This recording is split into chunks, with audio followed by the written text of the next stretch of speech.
Volví de Singapur después de 10 años lejos, soñando con sorprender a mi hija Ana y conocer por fin a mi nieta de 4 años, Graciela, en la hermosa casa de Monterrey que les había comprado. Mientras metía la llave con cuidado en la cerradura, imaginando sus caras de sorpresa, una voz masculina cortó el silencio como un latigazo. «Recoge ese desastre más rápido o esta noche te llevas otra paliza». Me quedé helado. Desde el marco del pasillo vi a Ana de rodillas, recogiendo pedazos de platos rotos y limpiando vómito del suelo de madera con los dedos temblorosos, llevando un delantal mugroso en el que se leía «Propiedad de la familia Hernández». Se habían atrevido a tratar a mi hija como si fuera un objeto. Iban a pagar caro por ello. Me llamo Jacobo Benítez, y esta es la historia de cómo me levanté para proteger a mi niña, y antes de contarla, te lo digo, tal cual se lo dije a mi audiencia aquel día. Dime en los comentarios dónde estás y qué hora es mientras escuchas esto. Quiero saber si me oyes con tu café de la mañana o al final de un día largo. 10 años trabajando en la industria tecnológica de Singapur habían valido cada noche en vela. Bajo ese sol tropical implacable, construí centros de datos y ahorré cada centavo, todo por este momento. Volver a casa, sorprender a Ana y conocer a Graciela cara a cara. Cuando el taxi dobló hacia la calle Arroyo de los Cerezos, las calles de Monterrey estaban tal como las recordaba, la misma fachada de ladrillo rojo, la misma cerca blanca, el mismo árbol enorme donde Ana trepaba de niña. Era la casa que le había comprado antes de irme a Singapur, mi forma de asegurarle que siempre tendría un lugar seguro al que llamar hogar. Me quedé un instante en la acera, con las manos temblando mientras sacaba la llave. Ana no tenía ni idea de que venía. Iba a ser la sorpresa de su vida. La puerta se abrió en silencio. Entré sonriendo, listo para gritar «¡Sorpresa!», pero la palabra se me murió en la garganta cuando escuché esa voz desde la sala. «Recoge ese desastre más rápido o esta noche te llevas otra paliza», repitió el hombre. Sentí que la sangre se me volvía hielo. A través del pasillo vi a Ana, mi hija, de manos y rodillas, restregando el piso lleno de vómito y restos de comida, con el delantal inmundo que decía «Propiedad de la familia Hernández». Mi hija, marcada como si fuera de su pertenencia. De pronto, la expresión de Héctor, mi yerno, cambió por completo. El gesto cruel se transformó en una sonrisa amplia y falsa mientras avanzaba hacia mí con los brazos abiertos. «Suegro, bienvenido a casa», exclamó con una calidez impostada. «¡Qué sorpresa tan maravillosa!». Ana solo estaba ayudando con la limpieza, ya sabe cómo es, siempre queriendo colaborar. Ana se levantó a toda prisa, se quitó el delantal humillante y lo escondió detrás de un cojín del sofá. Sus movimientos eran frenéticos, desesperados. «Papá», dijo, forzando una sonrisa que no le llegaba a los ojos. «Estoy bien, solo cansada». Una figura pequeña se asomó detrás de sus piernas. Graciela, viéndome en persona por primera vez. Sus grandes ojos cafés me observaron con una mezcla de curiosidad y miedo. «Mamá», susurró. «¿Quién es ese señor?». Aquellas palabras me golpearon como un puñetazo. A pesar de nuestras videollamadas, yo seguía siendo un extraño para ella. Me agaché a su altura, obligando a mi voz a sonar suave pese al torbellino que llevaba dentro. «Hola, corazón. Soy tu abuelo Jacobo. ¿Te acuerdas de mí de las videollamadas? He estado trabajando muy lejos, pero ahora vine a visitarte a ti y a tu mamá». Graciela escondió la cara contra la pierna de Ana, abrumada. Ana le puso la mano protectora en la cabeza y entonces lo vi.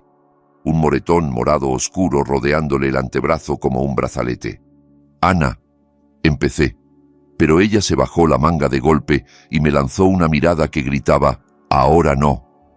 Héctor me dio una palmada en el hombro con familiaridad fingida y una advertencia helada en los ojos.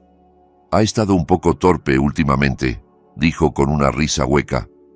«Ya sabe cómo son las mujeres, siempre chocando con todo». Algo estaba terriblemente mal.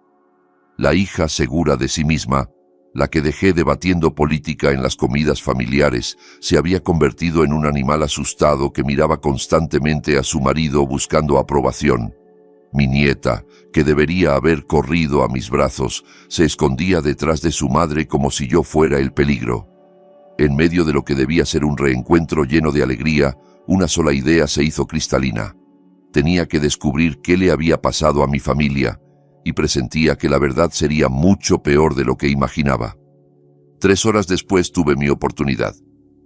Héctor salió, según él, a una reunión de negocios, aunque el olor a whisky decía otra cosa. Graciela dormía la siesta y la casa parecía diferente sin su presencia opresiva. Ana estaba sentada a la mesa de la cocina, mirando sus manos. A la luz de la tarde, los moretones eran aún más evidentes, no solo en los brazos, sino marcas de dedos en las muñecas. Ana, dije despacio, sentándome frente a ella, háblame de esos moretones. No me digas que fue un golpe tonto. Yo te crié, eras la niña más coordinada de la cuadra. Ella se estremeció y se abrazó a sí misma. No es nada, papá, solo accidentes del trabajo. He estado haciendo cosas físicas, ayudando con remodelaciones. Su voz temblaba, incapaz de sostenerme la mirada. Esa no era la hija que conocía. Le tomé la mano con cuidado. Ana Rosa Benítez, dije usando su nombre completo como cuando era niña. ¿Te acuerdas de lo que te prometí el día que naciste? Que siempre te iba a proteger. Esa promesa no caduca. La presa se rompió. Su rostro se desmoronó y las lágrimas empezaron a caer sin control. Su cuerpo temblaba mientras se derrumbaba, convertida otra vez en la niña asustada en la que la habían transformado. «¡Ay, papá!», sollozó, volviendo a llamarme como cuando era pequeña. «¿La regué tan feo? Después de que nació Graciela me enfermé. Muy enferma, pero aquí». Se dio unos golpecitos en la sien. El médico lo llamó depresión posparto. Había días que no podía ni levantarme de la cama. No podía cuidar de Graciela. La familia de Héctor dijo que ellos se encargarían de todo mientras yo me recuperaba. Se sonó la nariz y bajó la voz hasta casi un susurro. Estaba con medicación muy fuerte, papá. Todo era niebla. No podía pensar con claridad. Ellos venían una y otra vez con papeles para que firmara. Decían que eran formularios del seguro, autorizaciones médicas. Yo firmaba todo lo que ponían delante de mí porque confiaba en ellos. Se me rompía el alma al verla revivir aquella pesadilla. ¿Qué tipo de papeles?, pregunté. Documentos de transferencia de propiedad, poderes notariales. Dijeron que era temporal, solo mientras yo me ponía bien. Cuando la niebla se despejó y entendí lo que había firmado, miró alrededor de la cocina, que debía ser su hogar. Me dijeron que había cedido la casa, que ahora era su cuidadora interna y que estaba trabajando para pagar la deuda de toda la ayuda que me habían dado. La rabia que sentí entonces no se parecía a nada que hubiera vivido. Se habían aprovechado de mi hija en su momento más vulnerable. Me dijeron que si no obedecía, si intentaba irme, iban a demostrar que yo era una madre incapaz y se quedarían con Graciela.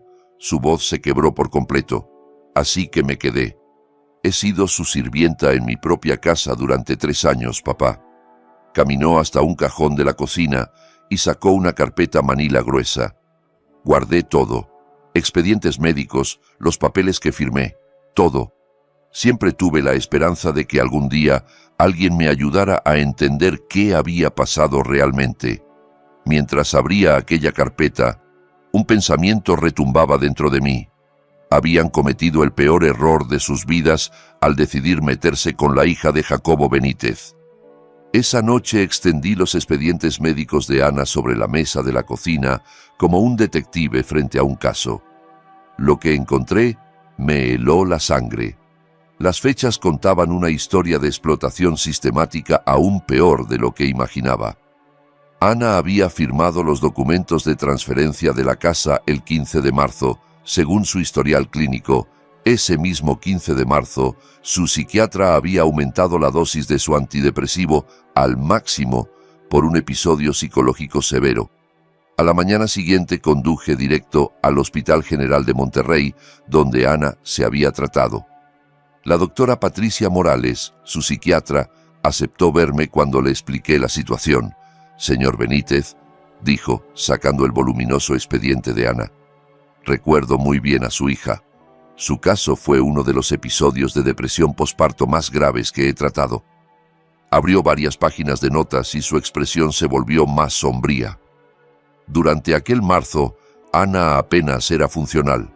La teníamos con antidepresivos y ansiolíticos muy fuertes, como lorazepam, que afectan profundamente la capacidad cognitiva y la toma de decisiones.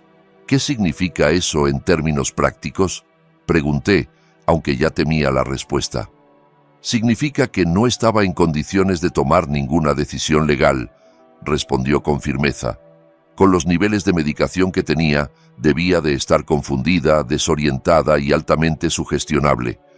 No debería haber firmado ni tarjetas de cumpleaños, mucho menos documentos de propiedad». La doctora Morales llamó a Rebeca Valdés, la enfermera que más había estado con Ana durante el tratamiento. El rostro de Rebeca se ensombreció al escuchar lo ocurrido. «Dios mío», dijo, negando con la cabeza. «Me acuerdo perfectamente de esos días. Ana estaba tan medicada que había días en que ni reconocía a su propia madre cuando venía a verla. Miraba a la gente como si estuviera viendo a través de una nube. Recuerdo en particular una tarde en que intentó firmar una tarjeta de pronta recuperación que le mandó su grupo de la iglesia», continuó. «Su letra era tan temblorosa e ilegible que tuvimos que guiarle la mano. No hay manera de que pudiera haber entendido documentos legales complejos». La doctora Morales sacó el registro de medicación de Ana y señaló las fechas con su bolígrafo. «Mire esta línea de tiempo, señor Benítez. Del 10 al 20 de marzo fue su peor periodo. Estuvimos a punto de hospitalizarla de forma permanente porque apenas respondía a órdenes verbales». «¿Y en ese periodo la pusieron a firmar papeles de la casa?», pregunté con la voz tensa de rabia contenida. «Si lo que me está contando es cierto», dijo la doctora, «lo que hicieron no solo es moralmente repugnante, es legalmente inválido. Una persona bajo ese nivel de medicación psiquiátrica no puede dar consentimiento informado para nada, y mucho menos para algo tan importante como ceder una propiedad». Rebeca asintió con fuerza. «Yo testificaría eso en un juicio», añadió. Ana no era capaz ni de saber en qué día vivía, mucho menos de comprender las consecuencias de firmar una escritura. La doctora Morales imprimió un resumen de todo el tratamiento de Ana en ese periodo. «Señor Benítez, esas firmas no valen nada en términos legales. Ningún juez del país validaría contratos firmados por alguien en ese estado. Lo que hizo la familia Hernández constituye explotación de una persona vulnerable». Al salir del hospital con ese informe en las manos, sentí algo que no experimentaba desde hacía años: esperanza. Por primera vez desde que crucé aquella puerta, supe que teníamos una posibilidad real de pelear. Con el resumen médico de la doctora Morales, supe que necesitaba ayuda profesional. Una búsqueda rápida en Internet me llevó al despacho Vega y Asociados, especializado en casos de abuso y explotación de personas vulnerables. Carolina Vega tenía fama de tumbar a familias poderosas que se aprovechaban de los débiles. Su oficina, en el piso 15 de una torre de cristal en el centro de la ciudad, tenía vistas panorámicas a las montañas de la Sierra Carolina. Era una mujer de unos 50 años, con el pelo plateado recogido en un moño impecable y unos ojos que no se perdían detalle. «Señor Benítez», dijo, señalando el sillón de cuero frente a su escritorio de madera oscura, «cuénteme la situación de su hija. No se deje nada, por pequeño que parezca». Le conté todo: el delantal degradante, la depresión posparto de Ana, la sospechosa coincidencia de las fechas de firma y el informe de la doctora Morales. Carolina tomaba notas en un bloc amarillo, haciendo preguntas puntuales sobre fechas y posibles testigos. Cuando terminé, se recostó en la silla, golpeando suavemente el bolígrafo contra los labios. «Señor Benítez, esto es un caso de manual de explotación de una persona vulnerable. Lo que hizo la familia Hernández no es solo moralmente despreciable, es un delito federal. Extendió los expedientes médicos sobre su escritorio y los cruzó con las fotocopias de los documentos de transferencia de la casa que yo había llevado. Mire esta línea temporal. Su hija cedió una casa de $400,000 cuando estaba tan medicada que no reconocía ni a su propia madre. Cualquier estudiante de primer año de Derecho podría anular estos contratos, pero eso no es lo único. Carolina bajó la voz y apareció un brillo depredador en su mirada. La familia Hernández no solo cometió fraude, crearon un patrón de abuso continuo, obligaron a Ana a usar ese delantal, la tuvieron trabajando como sirvienta sin sueldo, la amenazaron con quitarle a su hija. Eso se llama trata de personas, señor Benítez. Sentí el corazón desbocado al comprender toda la magnitud de lo que habían hecho con Ana. ¿Qué podemos hacer?, pregunté.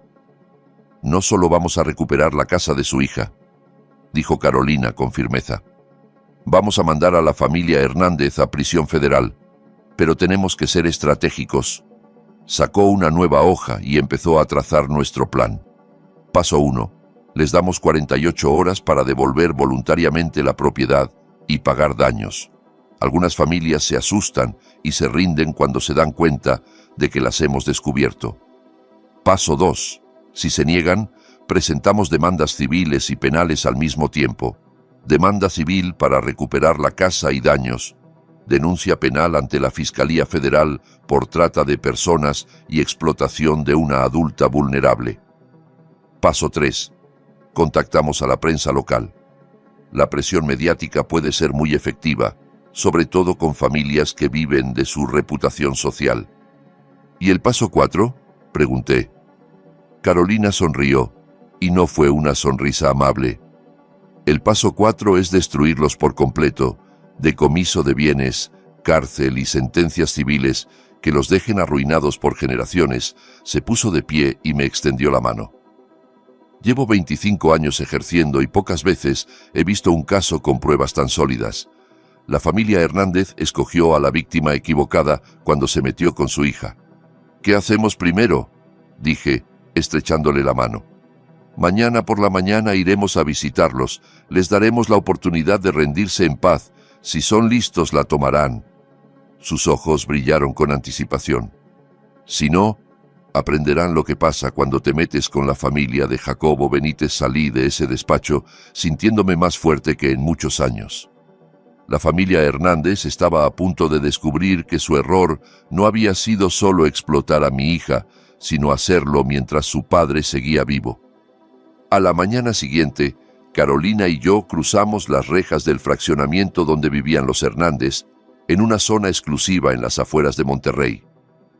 La mansión se alzaba ante nosotros, 3 pisos de piedra de cantera con columnas enormes, ostentando una riqueza construida sobre la explotación. Un mayordomo nos condujo por pasillos de mármol, llenos de retratos al óleo de antepasados. Guillermo Hernández nos esperaba en su estudio de madera, sentado detrás de un escritorio descomunal. Era un hombre de unos 70 años, de pelo plateado y rasgos blandos, de quien ha heredado el poder sin ganárselo. «Señor Benítez», dijo sin levantarse, con voz cargada de condescendencia, «entiendo que tiene preocupaciones sobre la situación de su hija. Ana es muy feliz trabajando para nuestra familia». «¿Trabajando?», repliqué, dejando ver la rabia que intentaba controlar. ¿Se refiere a ser su esclava sin sueldo en su propia casa? Guillermo soltó una risa fría. Usted no es nadie, Benítez. Mi familia ha controlado esta ciudad durante 4 generaciones. Tenemos jueces, políticos y mandos de la policía en el bolsillo. ¿De verdad cree que un viejo puede amenazarnos? Carolina dio un paso al frente y dejó una carpeta gruesa sobre su escritorio. Señor Hernández, soy la abogada Carolina Vega. Estos son los expedientes médicos de su nuera del Hospital General, junto con el dictamen de su psiquiatra. Abrió la carpeta con precisión quirúrgica. El 15 de marzo. Ana firmó los documentos de la casa mientras estaba bajo dosis máximas de medicación psiquiátrica. La doctora Patricia Morales certifica que ese día Ana estaba tan medicada que ni reconocía a su propia madre. Guillermo apenas echó un vistazo a los papeles. Ana firmó voluntariamente: «Tenemos testigos». «Ustedes se aprovecharon de la enfermedad mental de mi hija», dije, inclinándome hacia él. «Eso es un delito federal. Trata de personas, explotación y fraude». Por un instante vi titubear su seguridad. Cogió los documentos y leyó el informe de la doctora, perdiendo color poco a poco. «Esto es ridículo», farfulló, ya sin la misma firmeza. Ana necesitaba ayuda. Nosotros se la dimos. Ella está agradecida. Carolina sonrió como un tiburón. ¿Agradecida? ¿Por tener que usar un delantal que dice propiedad de la familia Hernández? ¿Por las amenazas de su hijo? Guillermo enrojeció. ¿Cómo se atreven a entrar en mi casa a hacer estas acusaciones? Haré que los arresten por acoso. Llame a la policía, respondió Carolina con calma. Me encantará explicarles cómo su familia mantuvo a una mujer enferma como sirvienta sin sueldo durante 3 años. En ese momento irrumpió Héctor, con el rostro retorcido de ira. «Papá, ¿por qué estamos hablando con esta gente? Déjame resolverlo como resolvemos todos nuestros problemas». Carolina ni siquiera se inmutó ante la amenaza. «Señor Hernández», dijo, volviéndose hacia Guillermo, «tienen 48 horas para devolverle la casa a Ana y pagar $1 millón en daños. Si se niegan, presentamos demandas civiles y penales ante la Fiscalía y organismos federales». Guillermo se levantó lentamente, con las manos temblando de furia. «Acaba de declararle la guerra a la familia equivocada, Benítez. Destruiremos a usted y a esa hija patética». «Ya lo intentaron», respondí, poniéndome en pie, «pero cometieron un error fatal: dejarme vivo para pelear». Al salir, Carolina me apretó el brazo. «Perfecto. Acaban de hacer amenazas delante de testigos. Ya tenemos cargos por intimidación». La familia Hernández tenía 48 horas para rendirse, y algo dentro de mí me decía que eran demasiado arrogantes para hacerlo. 47 horas después, su silencio le dio a Carolina todas las respuestas que necesitaba. La portada del Diario de Monterrey estalló con un titular enorme: «Familia adinerada explota enfermedad mental de joven madre para robarle su casa». El artículo, firmado por la periodista de investigación María Santos, detallaba cada aspecto: los expedientes médicos de Ana, las fechas sospechosas de la firma de la escritura y el trato humillante que había recibido durante 3 años. La foto que acompañaba el texto mostraba nuestra casa modesta en la calle Arroyo de los Cerezos, junto a la mansión de los Hernández, una imagen de David contra Goliat. En pocas horas, la historia se hizo viral en redes. El hashtag Justicia para Ana empezó a ocupar los primeros lugares de Twitter, con miles de personas compartiendo sus propias historias de abuso y explotación. Los noticieros locales se sumaron, plantando cámaras frente a nuestra casa y la mansión de los Hernández. Esa tarde, mi vecina, la señora Rodríguez, tocó a nuestra puerta con una cacerola entre las manos y lágrimas en los ojos. Jacobo, no tenía idea de lo que estaba pasando Ana. Todo el barrio está hablando de esto. Todos quieren ayudar. El apoyo fue abrumador. En cuestión de horas apareció una colecta en línea para los gastos legales de Ana.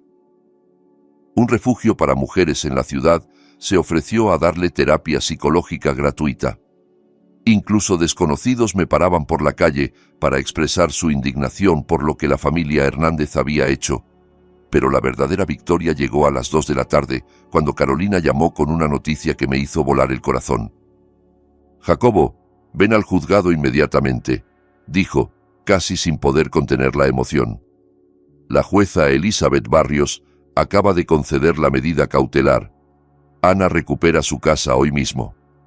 En el Palacio de Justicia, la voz de la jueza resonó con autoridad en una sala abarrotada. Con base en las pruebas médicas presentadas, queda claro que la señora Ana Benítez Hernández no era competente para firmar estos documentos. La transferencia de propiedad queda declarada nula de pleno derecho, con efecto inmediato. Los abogados carísimos de los Hernández se quedaron atónitos. El rostro de Guillermo se puso morado de rabia, mientras que Héctor, Tuvo que ser sujetado por los agentes de seguridad cuando empezó a gritar amenazas. Además, continuó la jueza, concedo una orden de alejamiento temporal. La familia Hernández tiene prohibido acercarse o contactar a la señora Benítez o a su familia. El incumplimiento de esta orden supondrá la detención inmediata. 2 horas después, vi desde nuestro porche cómo varios policías acompañaban a Ana y a Graciela de vuelta a casa. Ana traía una sola maleta.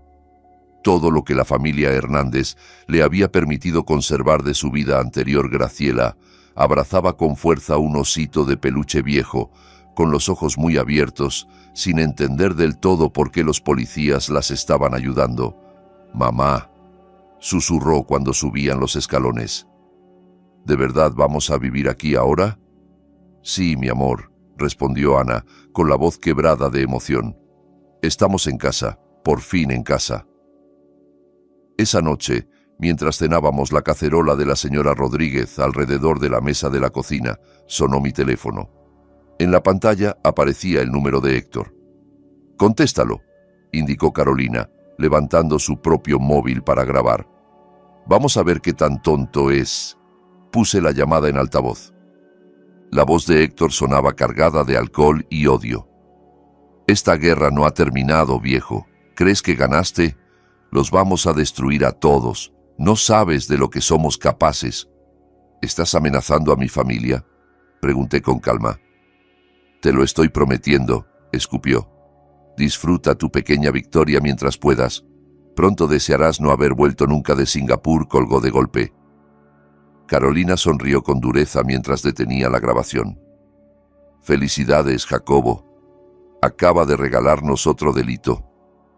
Esa noche, cuando Ana arropó a Graciela en su propia habitación por primera vez en 3 años, sentí de nuevo esa esperanza que me había acompañado al salir del hospital. Pero las amenazas de Héctor resonaban en mi cabeza. Habíamos ganado una batalla, pero la guerra estaba lejos de terminar. La primera semana de vuelta en nuestra casa fue como vivir dentro de un sueño que llevaba 10 años esperando. Cada mañana me despertaba con la risa de Graciela resonando por el pasillo, un sonido que estas paredes no oían desde hacía demasiado.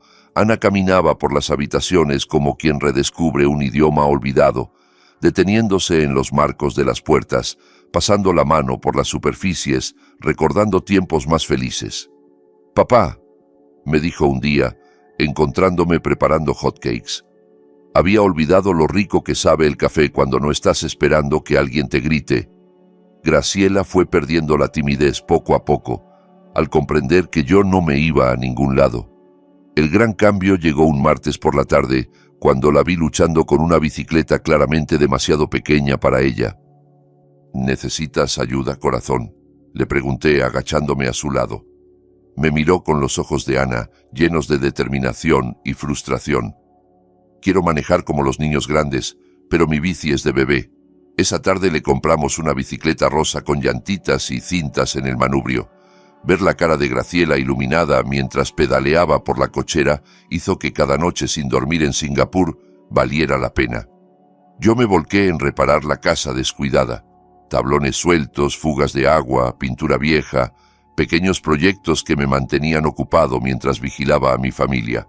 Ana me sorprendió sumándose a todo. Juntos repintamos la habitación de Graciela de amarillo, colgamos cortinas nuevas y plantamos flores en el jardín delantero. «¿Te acuerdas cuando me enseñaste a usar el taladro?», preguntó una tarde, mientras armábamos el librero de Graciela. Tenía 12 y mamá juraba que iba a atravesar la pared. «¿La atravesaste?», me reí. 3 veces. Tu madre me mandó al sofá una semana. Las noches eran lo mejor.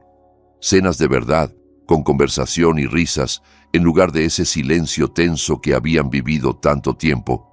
Graciela nos contaba su día, enseñaba dibujos o me pedía que le leyera su cuento favorito sobre un ratón valiente. «Abuelo», me dijo una noche, con la palabra rodándole natural por la lengua por primera vez, «¿me lees otra vez la historia del ratoncito valiente?». Sentí que el corazón me estallaba de amor. «Claro, princesa, las veces que quieras». Ana me miró y sonrió, de verdad, sin el gesto forzado que traía al principio. «Papá», susurró más tarde mientras lavábamos los platos. Había olvidado cómo se sentía ser feliz. Gracias por devolvérnoslo. Durante 10 días vivimos en esa burbuja de paz. Graciela me llamaba abuelo, sin pensarlo. Los moretones de Ana se desvanecieron y esa mirada asustada empezó a desaparecer. Estábamos volviendo a ser una familia. Pero el jueves por la noche, mientras arropaba a Graciela, volvió el eco de la amenaza. Mi teléfono sonó con un número local desconocido. «No contestes», dijo Ana desde la puerta con la preocupación dibujada en la cara. Pero contesté. La voz de Héctor sonó fría y sobria, más inquietante que en su borrachera anterior. «¿Disfrutas tu pequeña reunión familiar, viejo?», dijo. «No te acomodes demasiado. Hay tormentas que no ves venir hasta que las tienes encima». Colgó y me quedé mirando el teléfono mientras Graciela preguntaba: «Abuelo, ¿quién era? Tienes cara de miedo». Forcé una sonrisa y le besé la frente. «Nadie importante, mi niña. Número equivocado». Pero al apagar la luz de su cuarto, el presentimiento de que la calma tenía fecha de caducidad no me abandonó. 2 noches después, una tormenta eléctrica brutal azotó la ciudad, haciendo vibrar los vidrios y lanzando cortinas de lluvia contra la casa. Estaba acostado, escuchando el viento, cuando oí algo que no encajaba. Pasos en nuestro porche, lentos y deliberados. Me levanté y miré por la cortina de la ventana. Un relámpago iluminó la silueta de una persona rodeando el perímetro de la casa con lo que parecía un bidón. El olor penetrante de gasolina empezó a filtrarse por las paredes. Héctor había venido a cumplir su promesa. Agarré el teléfono y marqué al 911 mientras corría por el pasillo. «Hay un hombre con gasolina intentando quemar mi casa en la calle Arroyo de los Cerezos», susurré con urgencia. «Señor, ya enviamos unidades. Saque a su familia de la casa ahora», respondió la operadora. Pero antes de llegar al cuarto de Ana, escuché el rugido del fuego encendiéndose afuera. Una luz naranja se filtró por las ventanas de la sala, mientras las llamas rodeaban los cimientos. Sobre el estruendo del viento, escuché la voz de Héctor desquiciada. «Tú destruiste a mi familia», aullaba. «Ahora yo destruiré la tuya. Que arda todo, que arda». Entré en el cuarto de Ana y la sacudí. «Ana, tenemos que salir ya. La casa se está incendiando». Ella se incorporó de golpe, alerta. «¡Graciela!». Corrimos al cuarto de la niña. Ya estaba despierta, sentada en la cama, y llorando, mientras el humo se filtraba por debajo de la puerta. El pasillo empezaba a llenarse de humo negro que nos quemaba la garganta y los ojos. «Tengo miedo, mamá», sollozó Graciela cuando Ana la tomó en brazos. «Lo sé, mi amor. El abuelo nos va a sacar de aquí». La puerta principal estaba bloqueada por el fuego, así que las guié hacia la parte trasera de la casa. Al llegar a la cocina, Héctor apareció en la puerta corrediza de cristal, con el rostro iluminado por el fuego que él mismo había prendido y un fierro en la mano. «¡Nadie se va!», gritó, rompiendo el vidrio de un golpe. «Si yo no puedo tener a mi familia, nadie tendrá la suya». Empujé a Ana y a Graciela detrás de mí y alcancé un cuchillo del mostrador. «Ana, Graciela, salgan por la ventana lateral del comedor. ¡Corran!». «No te voy a dejar», lloró Ana. «Vete», rugí. «Protege a Graciela». Héctor lanzó un golpe a mi cabeza con el fierro, pero la rabia lo había vuelto torpe. Me agaché y lo derribé de un tackle a la cintura. Ambos nos estrellamos contra los gabinetes. El cuchillo salió volando mientras forcejeábamos en medio del humo. «¿Quieres hacerle daño a mi familia?», jadeé, luchando por tomar ventaja. «Primero tendrás que pasar por encima de mí». Héctor era más joven y más fuerte, pero yo traía encima 40 años de furia contenida. Cada noche sin dormir en Singapur, cada lágrima de Ana, cada momento de la infancia de Graciela que me había perdido. Todo aquello se descargó en mis puños. El sonido de las sirenas atravesó el rugido de la tormenta justo cuando logré inmovilizar a Héctor contra el suelo. A través de la puerta rota vi las luces rojas y azules inundando la calle, mientras las patrullas y los camiones de bomberos llegaban. «¡Policía de Monterrey! «¡Todos fuera de la casa!», gritó alguien. Arrastré al casi inconsciente Héctor hacia la parte trasera, mientras los bomberos entraban por la puerta principal, lanzando chorros de agua sobre las llamas que devoraban la vivienda afuera.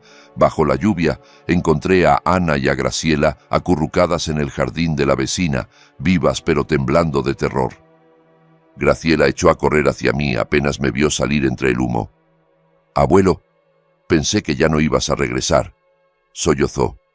Me arrodillé y las abracé a las dos, mientras los paramédicos nos revisaban por inhalación de humo y los policías esposaban a Héctor. Nuestra casa estaba dañada, pero seguía en pie. Los bomberos habían llegado justo a tiempo. «Se acabó», le susurré a Ana, con la barbilla apoyada en su cabello húmedo. «No volverá a hacerte daño». 6 meses más tarde, estaba sentado en una sala de audiencias repleta, viendo a la jueza Elizabeth Barrios poner el punto final a nuestra historia. Héctor, vestido con un uniforme naranja, ya no era el hombre arrogante que conocí, sino una sombra vacía.